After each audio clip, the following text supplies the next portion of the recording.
नमस्कार, शाम के 5 बजने को है। दंगल में आप सभी का स्वागत है। मैं हूं आपके साथ चित्रा त्रिपाठी। उत्तर प्रदेश में अगले साल विधानसभा के चुनाव होने हैं, लेकिन उसके पहले राज्य में जनसंख्या नियंत्रण को लेकर विधि आयोग के ड्राफ्ट से सूबे में सियासी हलचल फिर से तेज हो गई है। सवाल है कि क्या यूपी में जनसंख्या नियंत्रण पर कानून बनने से योगी को फायदा होगा?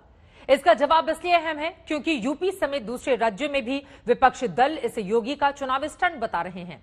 आज बहस में इन्हीं तमाम मुद्दों पर हम चर्चा करने वाले हैं, लेकिन देखिए कि आखिर इस ड्राफ्ट में क्या है और क्यों मचा हुआ है बवाल।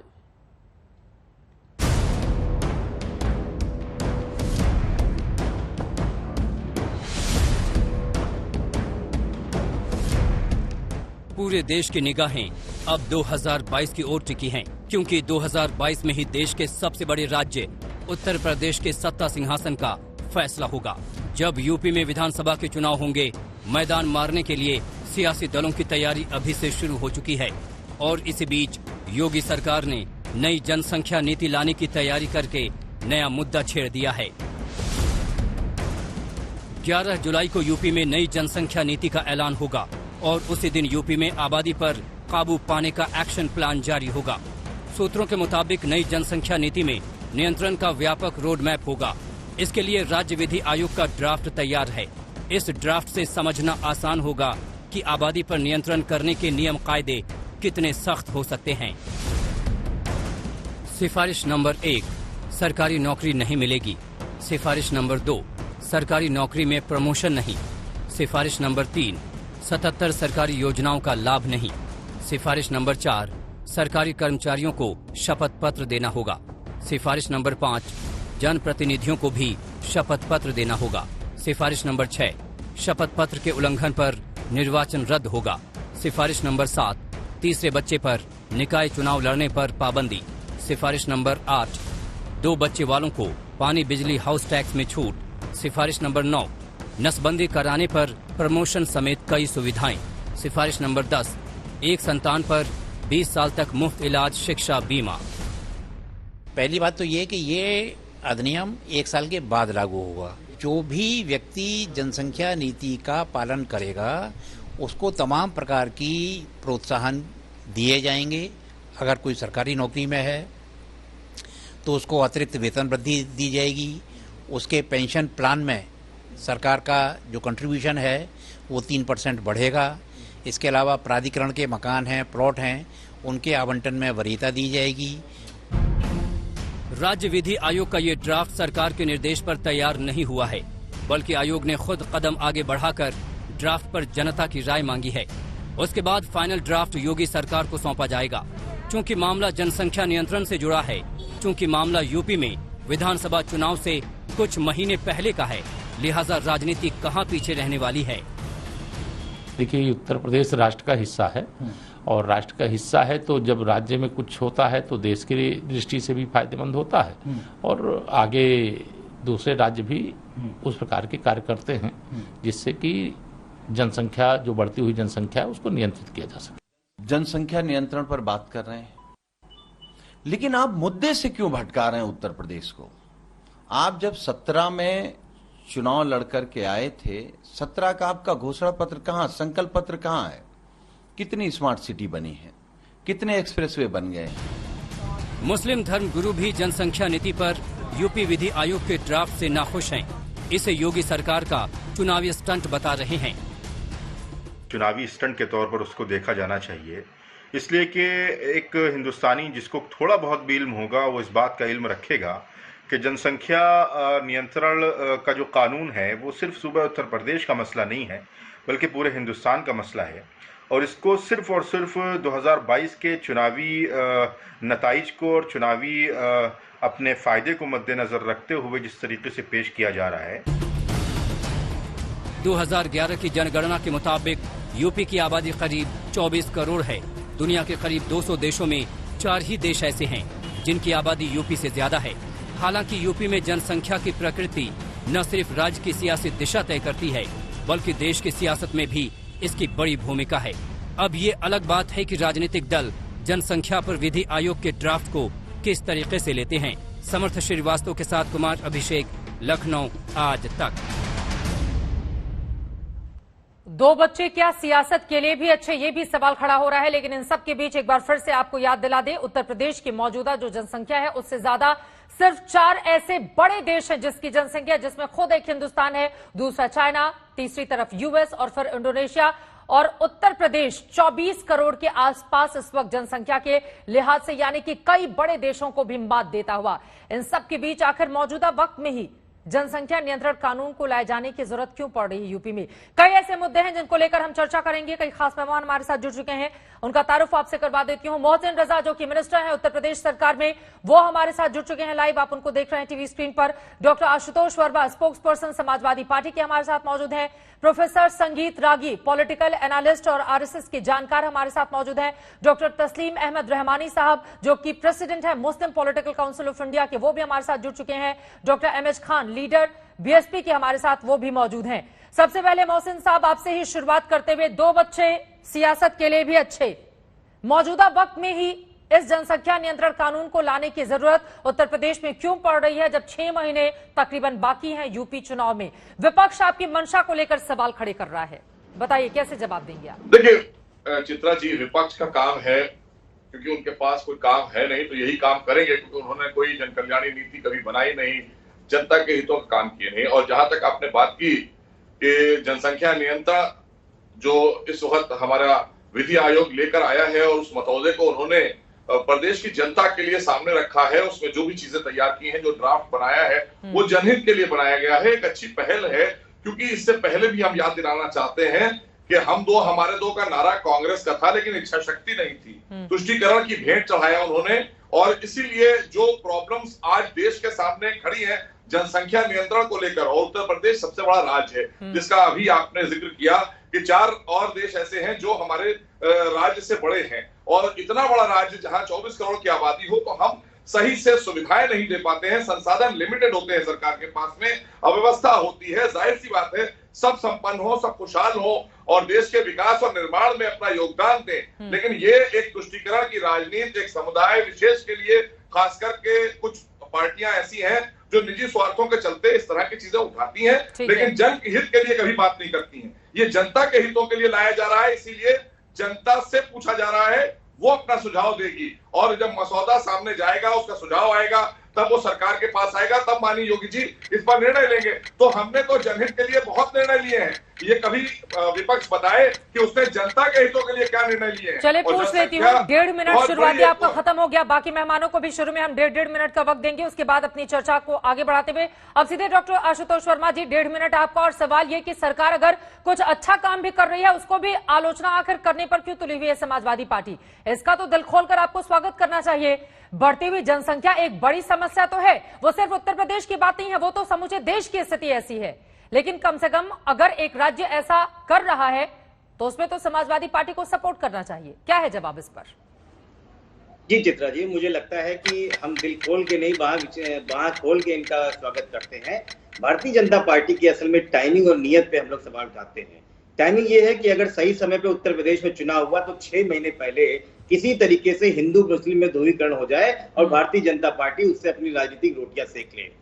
15% आबादी वाले मुस्लिम लोग लगभग देश में 20% आते हैं, और CSDS का एक डाटा है कि पिछले 10 सालों में मुस्लिमों की आबादी का जो रेट है वो 0.8% है। इस प्रकार से अगर हिंदुओं की बराबरी करना चाहे तो अगले 272 साल लगेंगे उनको हिंदुओं के बराबर आने पर।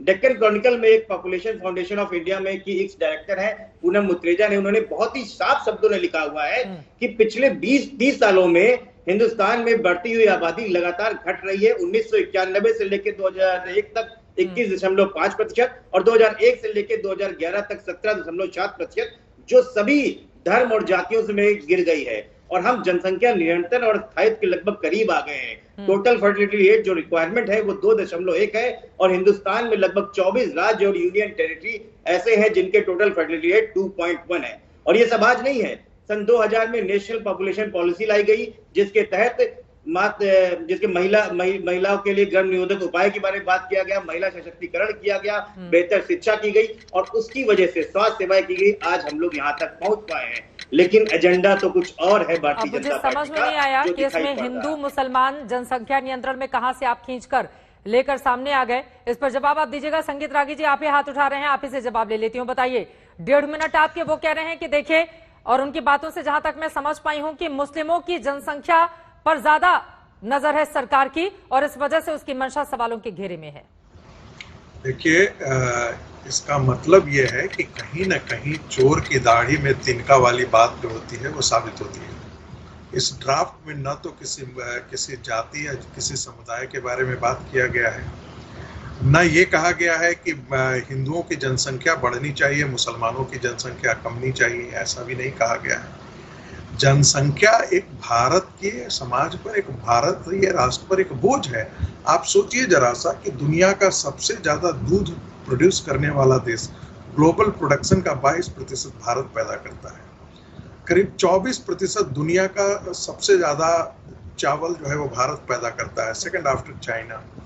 ऐसी फेरहिस्त गिना दी जाएगी, लेकिन हमारी स्थिति क्या है?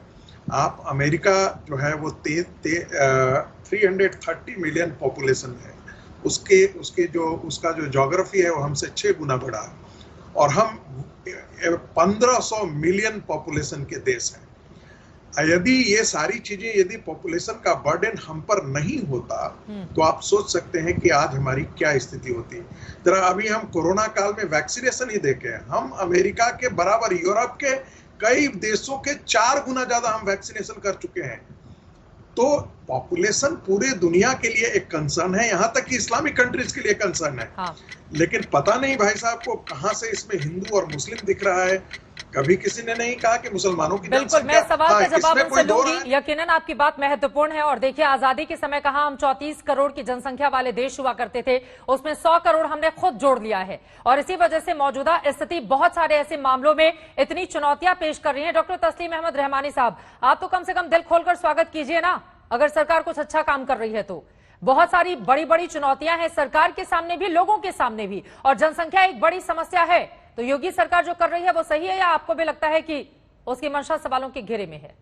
देखिए, ये एक बहुत ही सीरियस नेशनल इशू है, और मैं पॉपुलेशन कंट्रोल का मुखालिफ बिल्कुल भी कभी भी नहीं रहा, लेकिन मैं 3 चीजों का मुखालिफ हूं। नंबर 1, जब हम इस इशू को पॉलिटिक्स से जोड़ते हैं, रिलीजन से जोड़ते हैं और उस पर जबरदस्ती करते हैं, ये 3 चीजें अगर हम ना करें। आप देखिए, जनसंख्या में हमारी जो कमी है, आशुतोष ने बताया, खुद उत्तर प्रदेश में 25% से 2001 में था, 20% आई 2011 में, और अभी 16% की वृद्धि है। यानी 20 करोड़ था, अभी 23 करोड़ 50 लाख के करीब की पॉपुलेशन यूपी की है। तो हम 2040 तक चाइना से ज्यादा हो जाएंगे, दुनिया की सबसे बड़ी पॉपुलेशन हो जाएंगे। रिसोर्सेज नहीं बढ़ रहे, ज्योग्राफी नहीं बढ़ रही, तो हमको कंट्रोल करना होगा। लेकिन इसके बावजूद भी जब मैंने हमेशा कहा, इसको डेमोक्रेटिक प्रोसेस से आप इंसेंटिव दीजिए, चाहे जितने दे रहे हैं। इंदिरा गांधी ने जितना मैसअप किया था इसको 1975-76 में, हमको याद है। तो आप स्टरलाइजेशन को जबरदस्ती करेंगे, 80 लाख लोगों का स्टरलाइजेशन इंदिरा गांधी ने करा दिया था, वरना हम तभी कामयाब हो जाते पॉपुलेशन कंट्रोल में। वो एक मिसमैनेज पॉलिसी थी। इसी तरीके से अगर हम आज भी जबरदस्ती करते हैं, और हमने देखा इस बिल के ड्राफ्ट में, मैंने अभी इसको पढ़ा, हमारा जोर स्टरलाइजेशन के ऊपर है, जबकि वॉलेंट्रीली हमारे यहाँ पॉपुलेशन कंट्रोल शुरू हो चुका है। हमें उसको इंसेंटिवाइज करना है। हमको डेमोक्रेटिक प्रोसेस से हमारी पिछड़ी जातियों को और दलितों को हम वंचित कर दे, जो हमारी बैकबोन है, जो पंचायत राज, उसी से अब उनको बाहर निकाल दे। क्या इसमें लिखा हुआ है कि हम पिछड़ी और बाकी जातियों को, जो गरीब हैं या वंचित हैं, उनको पीछे कर देंगे? क्या इस ड्राफ्ट में? वो तो सुझाव में मांग रहे हैं, आप लोग भी सुझाव दीजिए। मैं लौटूंगी सर आपके पास, क्योंकि महत्वपूर्ण बात आपने कही है। मोहसिन रजा साहब इसका जवाब देंगे। डॉक्टर एमएच खान साहब, अब सरकार कुछ अच्छा काम कर रही है तो बीएसपी को भी कम से कम सपोर्ट करना चाहिए।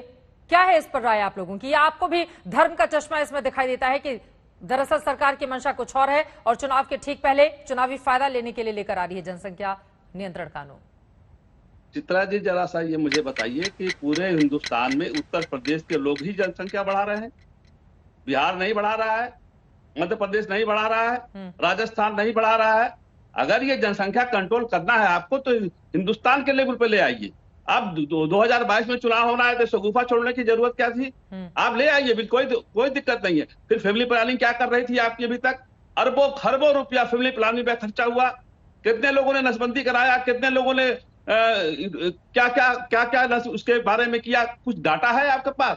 कोई डाटा नहीं। अगर डाटा नहीं है तो फैमिली प्लानिंग का जो करोड़ों रुपया, अरबों रुपया जो खर्चा हुआ है, इसका मतलब घपला हुआ है। ये जनसंख्या कंट्रोल करने का फार्मूला जो आना भी चाहिए केंद्र सरकार के माध्यम से आना चाहिए, ना कि उत्तर प्रदेश में चुनाव होने जा रहा है तो यहाँ एक शगुफा छोड़ा जाना चाहिए। अगर शगुफा छोड़ा है तो एक डीजल पेट्रोल पे आप शगुफा छोड़िए, 63 रुपया एक लीटर पेट्रोल पे डीजल पे खर्चा बैठ ले रही है उत्तर प्रदेश सरकार। क्यों नहीं कम कर देती 10 रुपया 15 रुपया? सरकार को फायदा पहुंचाना है तो आप महंगाई पे रोक लगाइए, ऐसे नहीं। आप उत्तर प्रदेश को 4 भागों में बांट दीजिए, उत्तर प्रदेश में 4 भागों में बांट दीजिए, उत्तर प्रदेश 4 भागों में बंट जाएगा तो उत्तर प्रदेश आराम से अपना हर प्रदेश अपना तरक्की करेगा, हर प्रदेश अपना जनसंख्या कंट्रोल करेगा।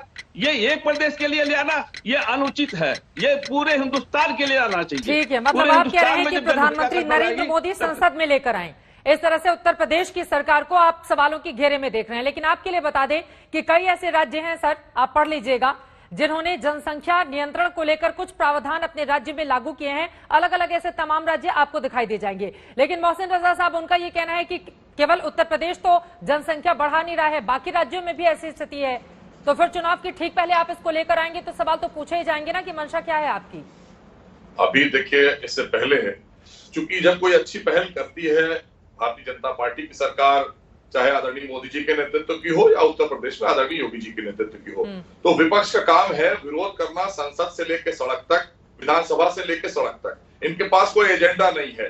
ये जनहिती और जो हम लोग जननीति बनाकर लेकर आते हैं, ये उसके विरोध में उतर जाते हैं और उसी का परिणाम है कि आज इनकी ही कहने के मुताबिक जो परेशानियां हैं उसके जनक जो है वो यही है हमारे विपक्षी दल। क्योंकि आज एक अच्छी पहल आदरणीय योगी सरकार ने उत्तर प्रदेश में की है, जिसका प्रदेश की जनता को एक मसौदा दे दिया है और वो मसौदा जनता के बीच में गया है। अब इसमें इनको चटकने की जरूरत नहीं है, इनको नाराज होने की जरूरत नहीं है।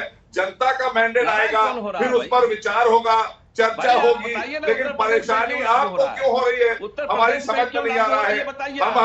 हम चाहते हैं कि सब लोग देश की प्रदेश की मुख्य धारा से जुड़े। बात सुनिए, ठेकेदारी मत करिए, हर चीज का विरोध नहीं किया जाता है। एक एक करके अपनी बात रखिए, एक बार सुन तो लीजिए खान साहब, एक बार सुन लीजिए उनकी बात, उसके बाद बोलिएगा प्लीज। एक बार उनकी बात पूरी हो जाए उसके बाद आप बोलिएगा एमएच खान साहब। सारा चीज उत्तर प्रदेश में लागू करेंगे क्या? अच्छा ठीक है, आप उनको सुन लीजिए, उसके बाद बोलिएगा। आपके भी सवाल महत्वपूर्ण है, बट एक बार मंत्री जी की बात हो जाए। बोलिए मोहसिन साहब। देश में उत्तर प्रदेश हमारा राज्य 24 करोड़ की आबादी का है, जनसंख्या बहुत ज्यादा है। इस पर नियंत्रण करने के लिए एक सुझाव मांगा गया है प्रदेश की जनता से, क्योंकि जनता के हितों के लिए ही ये काम किया जा रहा है। और जो बात उन्होंने देश हित में कही है, तो देश में भी जब आदरणीय मोदी जी 370 हटा रहे थे वहां कश्मीर से, तब भी ये विरोध कर रहे थे। ट्रिपल तलाक हटा रहे थे, तब भी जो है ये विरोध कर रहे थे। तो जब कोई जनता के हितों के लिए कानून लाया जाएगा, चाहे जनसंख्या नियंत्रण हो, चाहे 370 हो, उसमें इनको परेशानी हो जाती है। चाहे पूरे देश के लिए कोई कानून आ रहा हो, उसमें इनको लगता है हमारे लिए आ रहा है। लेकिन 4.5 साल आप क्या कर रहे थे मोहसिन साहब? पलट के आपसे पूछा जाएगा ना, 4.5 साल क्या कर रहे थे? का प्रोग्राम नहीं है, ये बहुत सीरियस इशू है। इस पर आप अगर फैक्चुअल डिस्कशन करेंगे तो वो देश के हित में होगा। ये आप अपनी पार्टी का प्रचार यहाँ करेंगे तो ये देश हित नहीं है, न ये उत्तर प्रदेश का हित है। कि आप लोग तुष्टीकरण की राजनीति और ठेकेदारी की राजनीति। अरे भाई छोड़िए ना इस सब बात को, ये पुरानी बातों को। आप जनसंख्या में बात करिए। मैं आपको एक एक करके अपनी बात रखेंगे। मोहसिन साहब जल्दी से अपनी बात पूरी कीजिए। आपके भी समाज को, ठीक है, हम सर्व समाज के हित के लिए बनाते हैं कानून। हम टोपी से टाई की तरफ ले जाना चाहते हैं, आप उनको। अरे आप टोपी टाई को मत छोड़िए, जो विषय है उसकी बात कीजिए ना। आप विषय में क्यों नहीं बात करते हैं? आपके पास अगर विषय की इन्फॉर्मेशन नहीं है तो आप क्यों इधर उधर की बातें कर रहे हैं? आपके ये भाजपा का इशू नहीं है, माफ कीजिए मुझे, ये भाजपा का और कांग्रेस का इशू नहीं है, ये देश का इशू है, ये प्रदेश का इशू है। उसके हित में बात आप करते रहिए, यही मसला है, यही मसला है। 1976 से आज तक आप जैसे लोग पॉपुलेशन कंट्रोल की पॉलिसी को नाकाम बनाने का काम आप लोग करते हैं। आपको कुछ नहीं पता है पॉपुलेशन कंट्रोल के बारे में, और आप अपनी पार्टी को प्रमोट करने की बात कर रहे हैं। एक एक करके अपनी बात को आगे बढ़ाएंगे। आप खुद बता दीजिए आपके प्रदेश की स्टैटिस्टिक्स पॉपुलेशन क्या है? नहीं साहब, अगर आप यही कह रहे हैं कि केंद्र सरकार को इसकी पहल करनी चाहिए तो देखिए, 35 बार इस पूरे मामले में, सर सुनिए ना, 35 बिल आ चुके हैं संसद में, जिनमें से 11, यहां पर 15 तो कांग्रेस के सांसद ही लेकर आए हैं, लेकिन कुछ बदला तो नहीं। और यहां पर आप बता रहे हैं, मैं बीजेपी का ही पढ़ देती हूं, वाजपेयी सरकार में वेंकटचलैया आयोग बना था जनसंख्या नियंत्रण को लेकर। आपको बता दें, खुद यूपी के सीएम योगी आदित्यनाथ भी इस पूरे मामले में 2015 में एक ऑनलाइन पोल आयोजित करके इस पूरे मामले को आगे लेकर जा चुके हैं। 2018 में 125 सांसदों ने राष्ट्रपति से भारत में 2 बच्चों की नीति लागू करने का आग्रह किया था। तो इस तरह के पहले भी ऐसा नहीं है कि पहली बार ऐसा हो रहा है, लेकिन केंद्र को लेकर अगर एक लाइन नहीं बन पा रही है और कोई भी राज्य सरकार अगर इस बारे में आगे बढ़ रही है तो इस पर सुझाव दीजिए। राज्य सरकार की पहल का ही वेलकम कीजिए। राज्यसभा में आज तक पड़ा हुआ है, बिल क्यों पड़ा हुआ है? क्यों गवर्नमेंट ने अडॉप्ट करके उससे बात नहीं की आज तक? इनका सुझाव आ गया कि ये विरोध करेंगे। नहीं, वो कह रहे हैं कि राज्यसभा में क्यों पड़ा हुआ है? बिल्कुल नहीं आया। मौसम साहब कह रहे हैं राज्यसभा में पड़ा हुआ है। हम उस पर सुझाव देंगे। आप इसको राजनीति से मत जोड़िए, आप इसको डेमोक्रेटिक प्रोसेस से मत जोड़िए। मैंने अपने पहले बयान में मसला दिया,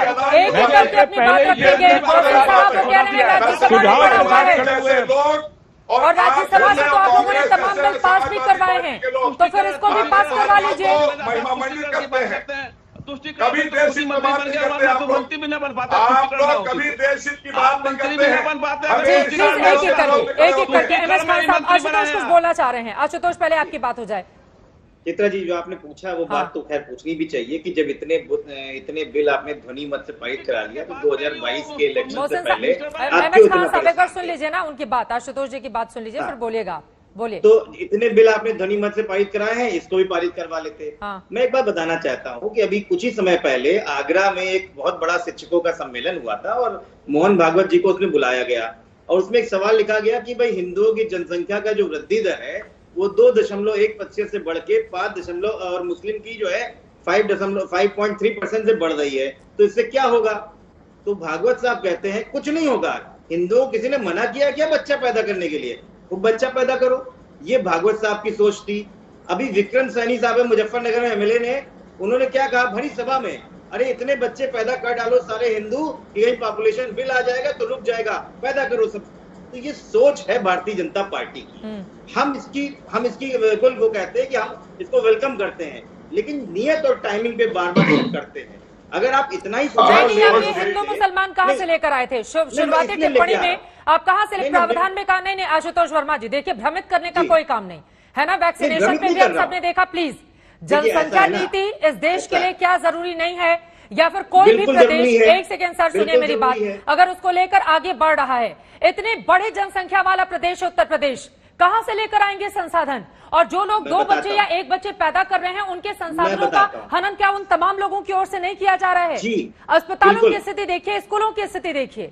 हिंदू मुसलमान कहां से लेकर आए, पहले ये बताइए। हिंदू मुसलमान इसलिए लेके आए, जनसंख्या नीति अगर 2017 से लेके 22 तक इनको सिर्फ 6 महीने पहले याद आई, तो हिंदू मुसलमान ये इनकी नीति है।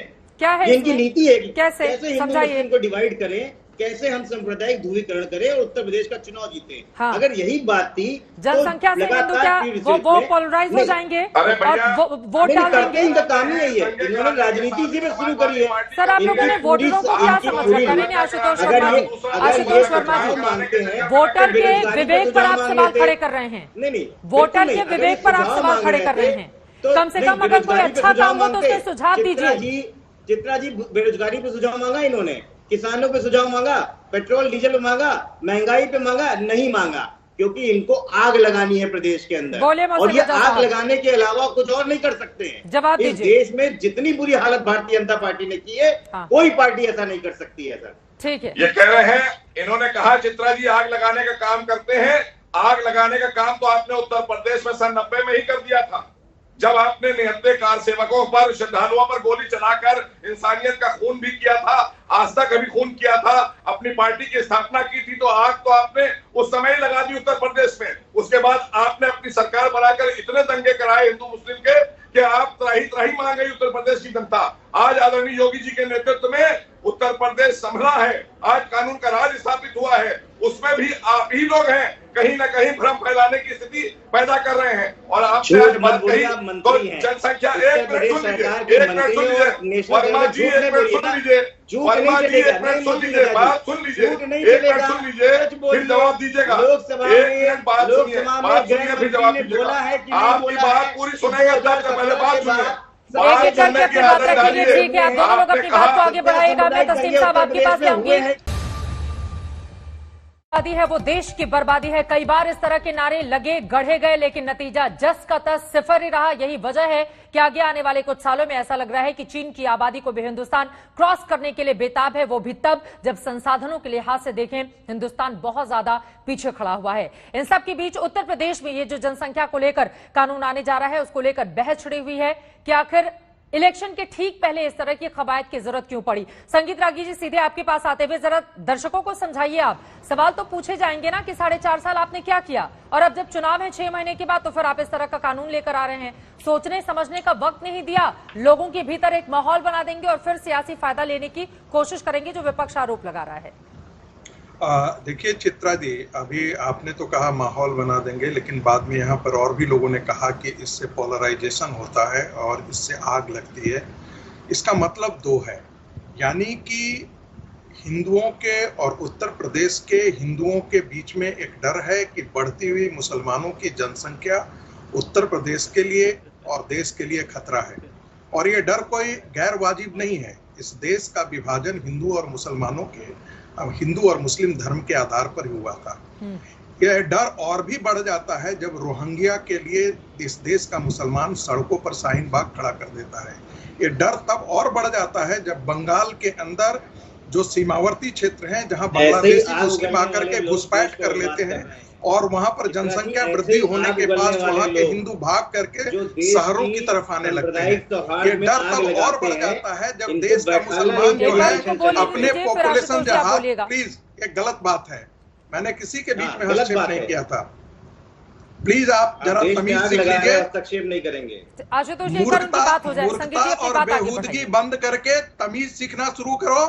पहले दूसरों के जब बोलते हैं तो बीच में मत बोला करो। आप देश में आग लगा रहे हो बैठ के, शर्म आनी चाहिए आपको बोलने से पहले। एक बार उनकी बात नहीं आनी चाहिए, तुम्हारे जैसे बेवकूफ लोगों के लिए नहीं है, समझ में आएगी। एक एक करके अपनी बात बोलेंगे। चित्रा, आप तमीज से बात की ना कीजिए। मैं संगीत रागी जी की बात, तस्लीम साहब सीधे आपके पास आऊंगी। तमीज से बात करिए। तमीज से नहीं, तुम्हारे जैसे बदतमीज आदमी के लिए संस्कार सीखो पहले।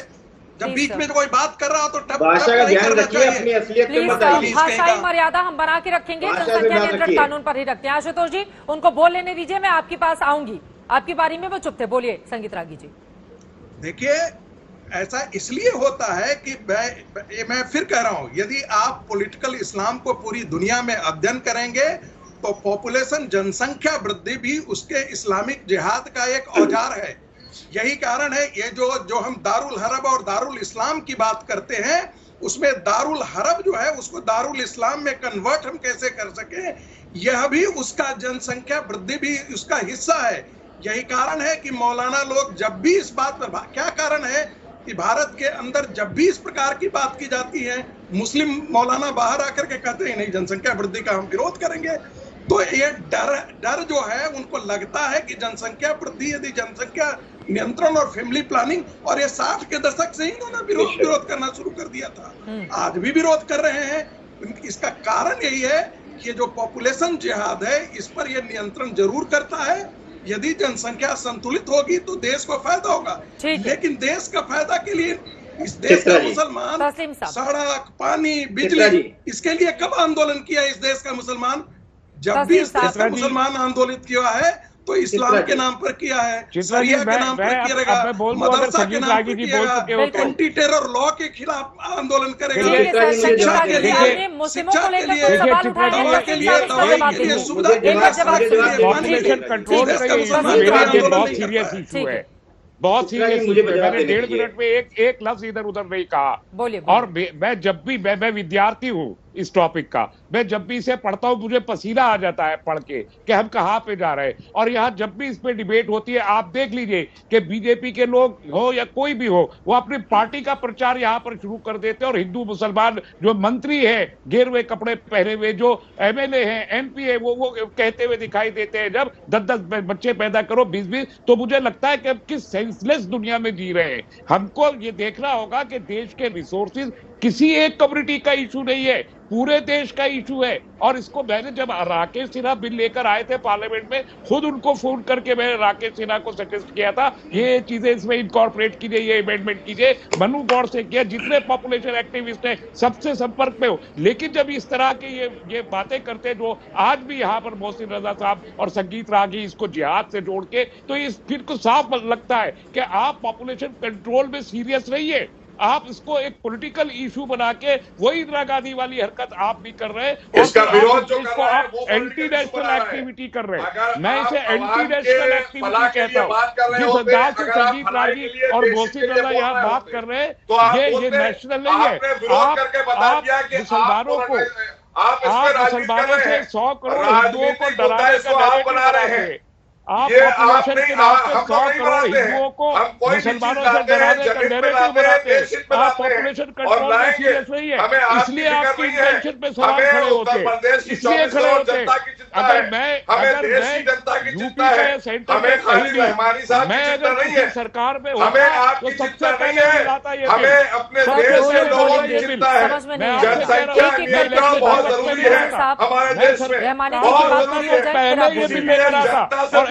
और बिल लेकर आता। लेकिन आपकी इंटेंशन ठीक नहीं है, आप सुझाव लेना नहीं चाहते, आप सुझाव भी लेना नहीं चाहते।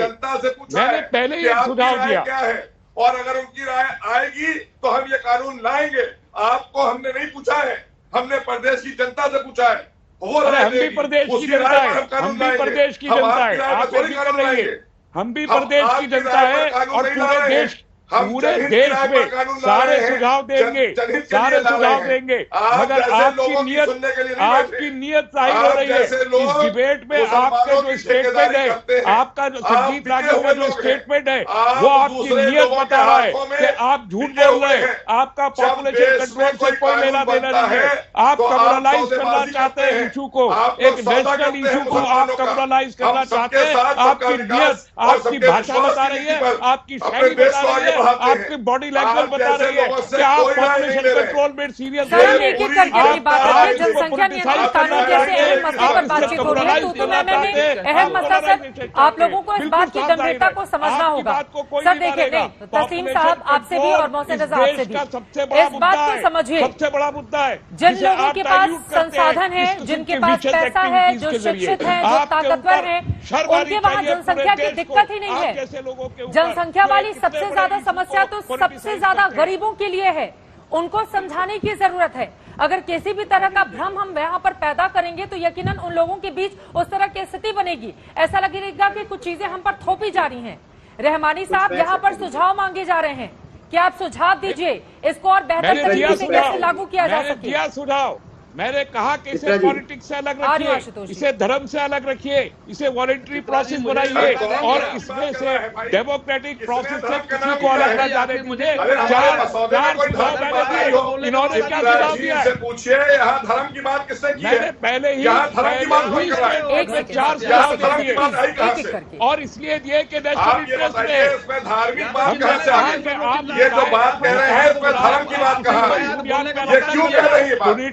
क्यों हो रहा है? इंसेंटिवाइज चोर की दाढ़ी में तिनका क्यों है? हम इस बिल की मुखालफत नहीं कर रहे, इस बिल की मुखालफत नहीं। आप ये बताइए सर, एक तो जनसंख्या नियंत्रण कानून को क्या हमें वास्तव में हिंदू और मुसलमान के चश्मे से देखने की जरूरत है? एमएच खान साहब, जरूरी है कि हमें हर चीज में हिंदू और मुसलमान देखें, अगर कुछ अच्छा हो रहा है उसमें भी हिंदू मुसलमान देखें, किसी के लिए भी है, किसी से भी ये मेरा सवाल है। बीजेपी के लोग, देखिए मैंने पहले भी मैंने कहा कि इसको केंद्र के स्तर पर लाना चाहिए, पूरे देश के लिए। अगर केंद्र के स्तर पे नहीं आ रहा है, राज्य के स्तर पर आ रहा है तो भी दिक्कत है आपको। सुन लीजिए, नहीं आ रहा है, उत्तर प्रदेश के लोगों का गुनाह है, ठीक है, उत्तर प्रदेश में ले आइए। तो नहीं, आप नहीं, इस बात को समझाइए कि केंद्र लेकर आए तो गुनाह नहीं है, यूपी सरकार लेकर आए तो गुनाह कैसे, ये समझाइए ना हमारे दर्शकों। अरे सुन तो लीजिए, हम गुनाह कहाँ बता रहे हैं, सुन तो लीजिएगा।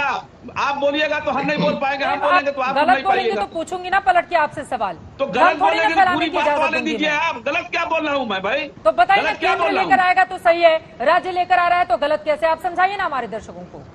समझा तो रहे हैं आपको, समझा रहे हैं आपको। उत्तर प्रदेश ने क्या गुनाह किया है क्या कि चुनाव को पहले आप सबसे ज्यादा जनसंख्या किस राज्य की है बताइए जरा, और क्षेत्रफल कौन से सबसे, नहीं सर सुनिए ना, क्षेत्रफल के लिहाज से सबसे बड़ा राज्य कौन सा है आप बताइए। क्षेत्रफल के लिहाज से सबसे बड़ा राज्य कौन सा है आप बताइए, और जनसंख्या के लिहाज से कौन सा राज्य है बड़ा। सर संसाधनों को भी तो देखेंगे ना आप, कि स्थिति क्या है, कहाँ पर खड़े हैं हम लोग। चुनाव को 6 महीने पहले बिलाएगा क्या? हाँ, तो ये महत्वपूर्ण सवाल है कि चुनाव के 6 महीने पहले क्यों लेकर 6 महीने पहले बिलाएगा। हाँ, ये आपका महत्वपूर्ण आप बात नहीं करने देती, ये बिल नहीं है, ये बिल नहीं है, बात सुनिए मेरी पहले, कम से कम 1 मिनट बात होने दीजिए। ये बिल आएगा 2022 में, क्या बात कर रहे हैं, 1 साल के बाद आएगा, और ये पता नहीं इनको कौन सा सुनिए तो अरे पढ़ तो लीजिए साहब, उसको पढ़िए, की बात आप उसको पढ़ लीजिए पहले। ये मसौदा है जो प्रदेशी जनता के बीच में रखा गया है, इसके लिए आप परेशान होंगे। आप 10 बच्चे रखिए, आप 10 बच्चे रखिए, लेकिन सुविधा नहीं मिलेगी।